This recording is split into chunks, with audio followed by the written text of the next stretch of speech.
Once again, good morning everyone, and welcome to the 10th week of our free BRCGS certification familiarization training. I'm Jezreel from the Customer Success Team at Consultare Inc. Group. Last week, we covered the topic Access to Standard as required under BRCGS Clause 1.1.9 within Senior Management Commitment and Continual Improvement. Today, we will focus on certification audit management in line with BRCGS Food Safety Clause 1.1.10, still under the Senior Management Commitment requirements.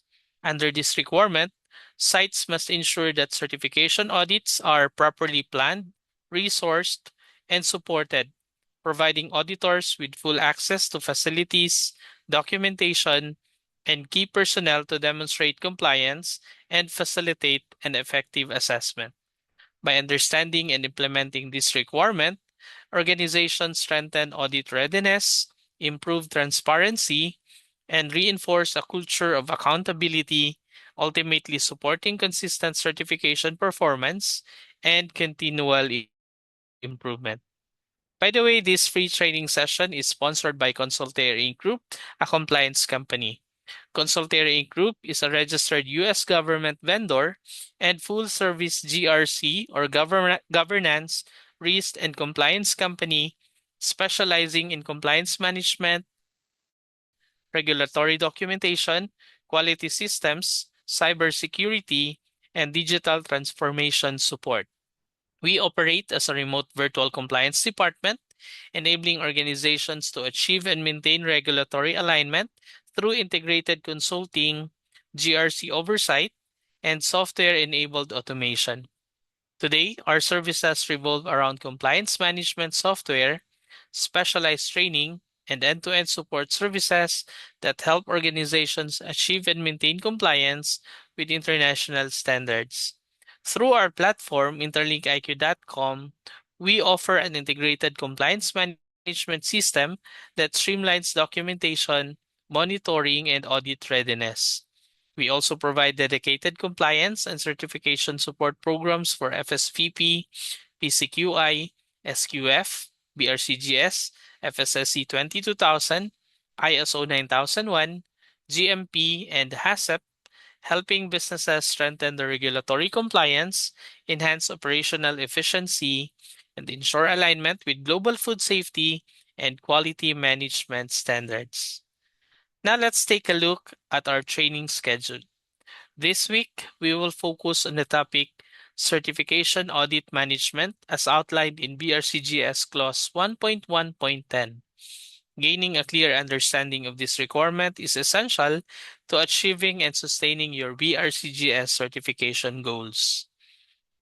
In today's session, we will begin by familiarizing ourselves with an overview of the requirements and a walkthrough of the compliance action activities performed on a regular schedule to maintain certification readiness. We will also discuss the annual review and internal audit activities, which help verify program effectiveness and drive continuous improvement. You are encouraged to ask questions in the chat box, which we will address in next week's session. Participants may also request a free 90-day trial of our BRCGS certification management software to help manage compliance tasks, assign accountability, and stay audit ready. Finally, all participants will receive a training certificate. Please ensure that you have completed the free certification familiarization training sign-up form shared in the chat. On the screen, you will find a sample of the familiarization certificate that you will receive upon completing each session. Please note that certificates are prepared and issued every Friday and Monday only, so please allow our team more time to process them. With that, let's move forward to our training session, where we will be working directly with the BRCGS Compliance Management System software. Now let's start by going over the description of the requirements of the BRCGS 1.1.10 Certification Audit Management. Please take a look at the description on the screen. It says, for sites certified to the standard, recertification audits, whether announced or blended, shall occur on or before the due date on the certificate.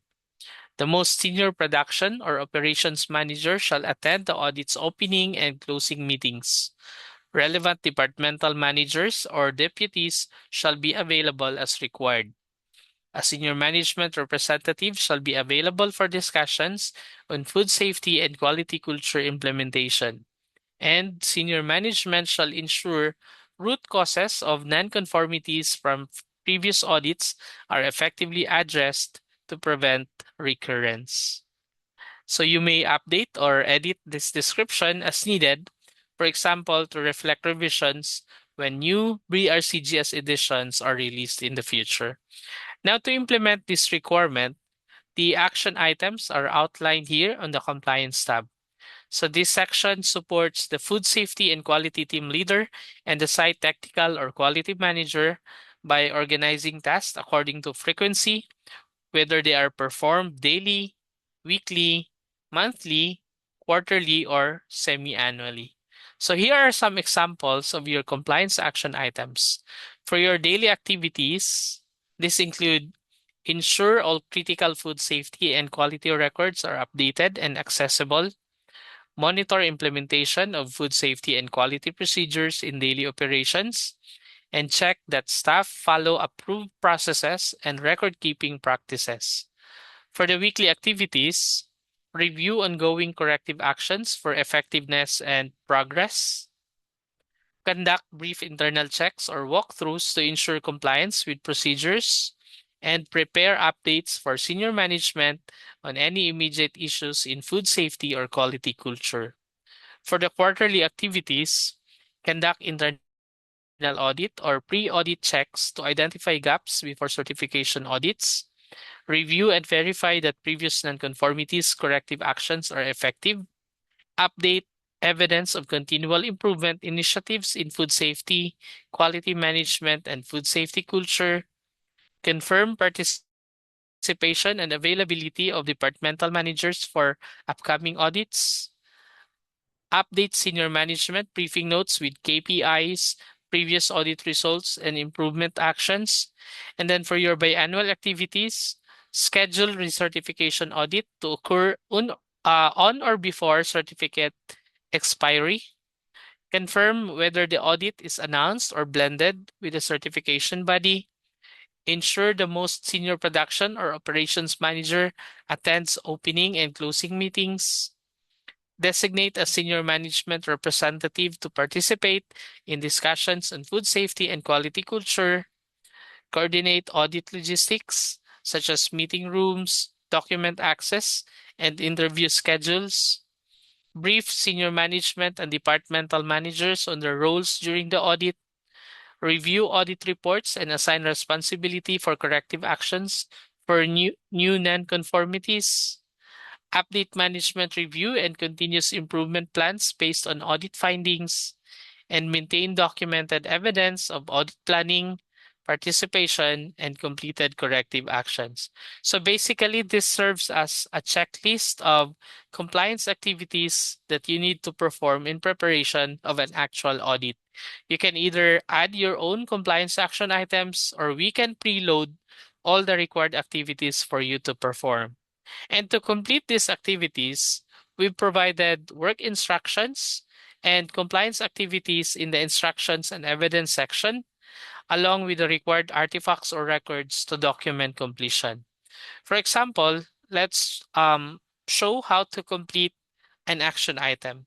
So let's select this quarterly activity, which states confirm participation and availability of departmental managers for upcoming audits. So let's click the view option here to see the work instruction on how to complete this activity. So to complete this, you have to take about 5 steps. First is to review audit schedule and requirements. This includes verifying that the facility has a documented schedule for upcoming audits and clearly defined requirements for departmental managers' participation. Confirm which departments are required for each audit. check timelines and responsibilities for audit preparation and attendance, and ensure expectations for manager participation are communicated in advance. Next is to confirm managers' availability. So this involves ensuring that all required departmental managers are available for the scheduled audits. You need to contact managers and confirm attendance and availability, verify any conflicts or scheduling issues are resolved, and ensure backup personnel are assigned if a manager is unavailable. Next step is to communicate expectations to managers. So this includes ensuring that departmental managers understand their roles and responsibilities during the audits. So this can be done by sharing audit objectives, scope, and areas of focus, confirming preparation requirements, including records and evidence to present, and verify understanding and acknowledgement of expectations. Next step is follow up on participation. So before the official audit, you need to verify that managers can attend and actively participate in audits. So you need to confirm their presence and involvement during audit activities, document any deviations or issues related to participation, and ensure feedback is provided to managers for continual improvement. And then finally, record audit readiness. So this involves maintaining evidence of manager availability and participation for audit verification, update internal records to show confirmation and participation, and ensure evidence is accessible for auditors and internal review. So to complete this, let's say you have completed the work instructions that we've discussed earlier.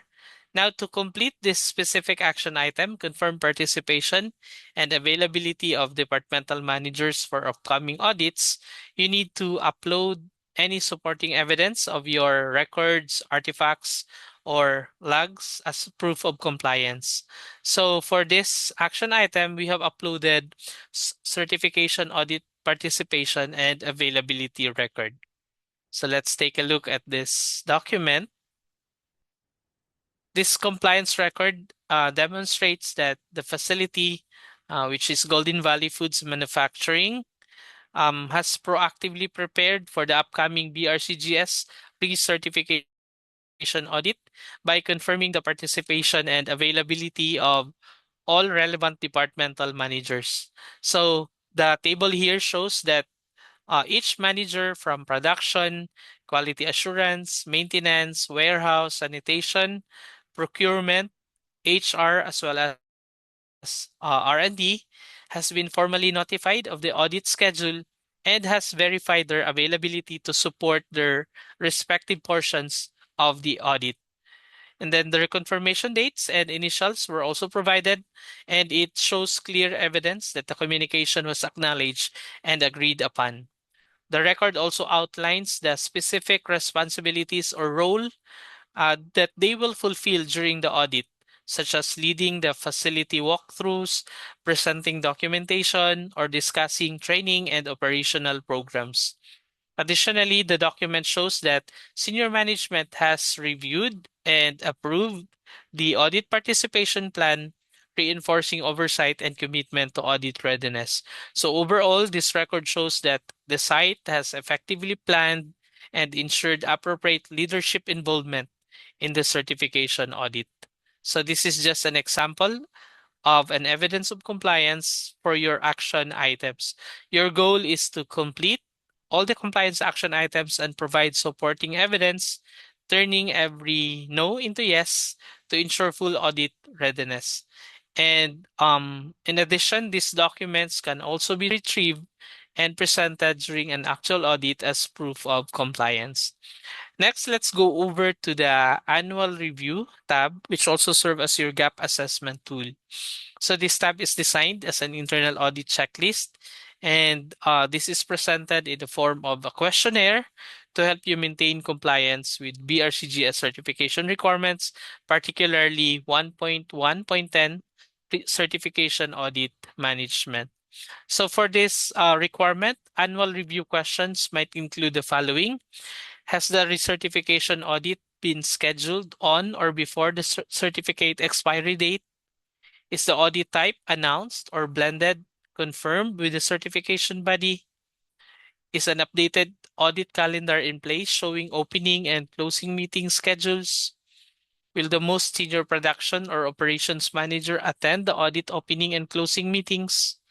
Are relevant departmental managers or their deputies available for the audit as required?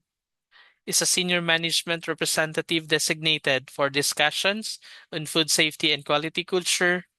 Have nonconformities from the previous audit been reviewed and corrective actions implemented? Is evidence of continual improvement initiatives in food safety, quality management, and food safety culture available? Are all relevant records, procedures, and monitoring logs current and accessible for the auditor? Are logistics like meeting rooms, document access, or interview schedules properly coordinated? Have departmental managers and staff been briefed on their audit roles?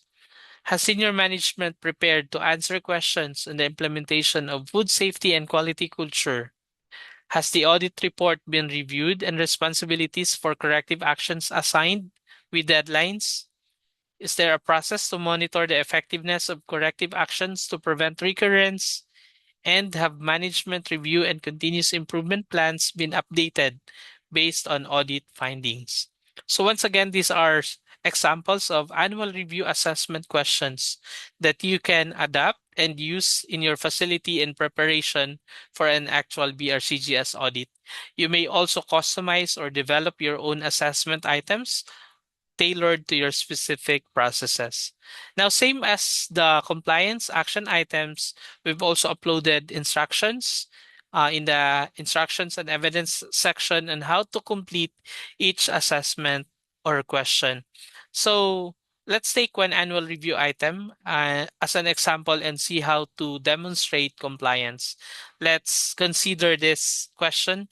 Have nonconformities from the previous audit been reviewed and corrective actions implemented?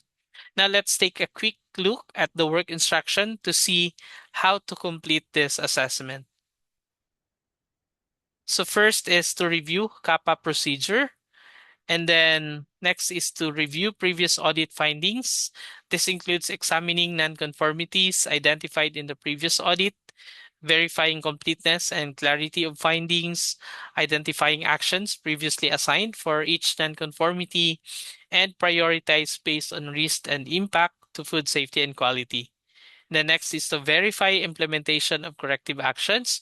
This involves ensuring that corrective actions for previous nonconformities have been implemented, review evidence showing completion of each action, confirm actions meet the intended objectives, and document any deviations, delays, or incomplete actions. Next is to monitor effectiveness of corrective actions. So this can be done by ensuring corrective actions are effective in addressing the root cause of nonconformities, conduct follow-up checks or audits to confirm effectiveness, document results in any further improvements required, and update CAPA records accordingly. And then next step is to maintain records for audit verification. So you need to ensure that all records of previous nonconformities and corrective actions are maintained. So this can be done by confirming records should be retrievable, complete, and version controlled. And then update internal systems to reflect completion and verification, and retain evidence for for internal or certification audits. Now let's consider how to show compliance for this specific assessment question. Have nonconformities from the previous audit been reviewed and corrective actions implemented? For this specific assessment, we have uploaded a sample compliance document, which is previous audit nonconformity review and corrective action implementation record. Let's take a look at the record. So it states here the site name, the audit type, which is BRCGS Food Safety Audit, and uh, the auditor, the internal auditor, and the summary of previous audit nonconformities are highlighted also here. So this record provides a documented evidence that all nonconformities identified during the previous BRCGS audit have been fully reviewed internally, corrected, and verified for effectiveness. So it shows that each nonconformity from the past year's audit, 2025 audit, was clearly described, assigned, and required corrective action, and then followed through to completion. So the record outlines the actions taken in table number 2 here, such as updating calibration lags, revising outdated procedures, retraining personnel, and improving verification processes. And it also includes the dates that these actions were implemented. It also demonstrates that the corrective actions were not only completed, but formally verified by the responsible department managers. In addition, the QA team conducted an effectiveness review months later to confirm that the corrections were sustained and functioning as intended with no recurring issues. So this record serves as a clear evidence of compliance with BRCGS requirements by proving that the site systematically addressed past nonconformities and implemented effective long-term corrective actions. So this is just an example of a compliance document and how to complete a specific assessment by providing evidence of compliance. Then again, your goal is to turn the status of every annual review questionnaire from no to yes to help you measure compliance progress while also preparing your facility for both internal and external BRCGS certification audit. So at this point, you may now post your questions in the chat box. Please note that all inquiries will be reviewed to ensure that each question will be properly addressed. We will cover these questions in detail during next week's training session. In the meantime, we'd like to invite you to our other free certification familiarization training session held every Tuesday, Wednesday, and Thursday at 11 a.m. and 2 p.m. U.S. Central Time. Please note that the CGMP training is conducted separately every Tuesday at 1 p.m. These sessions cover various topics including FSSC 22000 certification, SQF certification, BRCGS certification, FDA Food Code, Foreign Supplier Verification Program or FSVP compliance, and 21 CFR Parts 117 and 111 compliance or CGMP for human food and dietary supplements. These sessions are open to everyone, so feel free to invite your colleagues or friends in the food industry to join this free training by sharing the Zoom meeting link with them. You may also schedule a one-on-one BRCGS coaching session for a more personalized guidance on implementing and maintaining compliance with your site's BRCGS requirements. So this concludes our training session on BRCGS 1.1.10 Certification Audit Management. Your training certificates will be sent to your registered email addresses. We also invite you to join us again next week as we discuss another interesting topic, participation in certification audits as outlined in BRCGS Clause 1.1.11. For those who haven't yet completed the free certification familiarization sign-up form, we encourage you to do so and indicate your interest in receiving a 90-day free BRCGS certification management software. The software provides access to the compliance dashboard, training management tools, customer and supplier requirements management, and digitized forms or e-forms, ideal for those transitioning from a paper-based to a paperless system. If you have any questions, clarifications, or feedback regarding today's training, please don't hesitate to reach out to us at hello@consultareinc.com. Thank you for your participation, and we wish you a pleasant day ahead.